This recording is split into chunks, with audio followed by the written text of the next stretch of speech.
বন্ধুসকল আপোনালোকে জানেনে BCCI সূৰ্যকুমাৰ যাদৱ আৰু শ্ৰেয়স আয়াৰক কিয় ইংলেণ্ড টুৰৰ কাৰণে সিলেকশ্যন কৰা নাছিল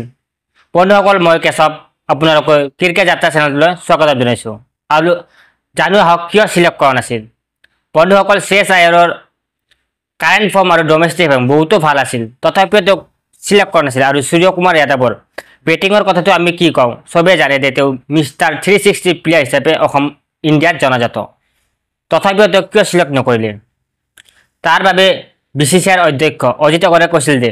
শ্ৰেয়স আয়াৰক শৰ্ট বল খেলিবলৈ বহুতো প্ৰব্লেম হ'ব আৰু ইংলেণ্ড দৰে পৰিস্থিতিত তেওঁ শৰ্ট বল খেলিলে বহুতো প্ৰব্লেম হ'ব পাৰে তেওঁৰ কাৰণে তেওঁ সিলেক্ট কৰা নাছিল আৰু এটা কাৰণ আছিল যে নতুন প্লেয়াৰক চান্স দিবৰ কাৰণে যেনেধৰণে আছিল কৰুণ নায়াৰ সাই সুদৰ্শন সাই কিশোৰ আৰু অভিমন্যু নতুন নিউ কমাৰ্চৰ প্লেয়াৰক চান্স দিবৰ কাৰণে তেওঁ বহাই দিয়া আছিল আৰু সূৰ্যকুমাৰ যাদৱৰ এটা ইংলেণ্ডৰ স্পৰ্ট হাৰ্নিয়া নামৰ বেমাৰৰ সাৰ্জাৰী হোৱাৰ বাবে তেওঁক ৰেষ্ট দিয়া হৈছিল তাৰ বাবে সূৰ্যকুমাৰ আৰু শ্ৰেয়স আয়াৰক ইংলেণ্ড টুৰৰ কাৰণে সিলেক্ট কৰা নাছিল যদি ভিডিঅ'টো চাই ভাল লাগিছে তেন্তে ক্ৰিকেট যাত্ৰা চেনেলটো সাবস্ক্ৰাইব কৰিব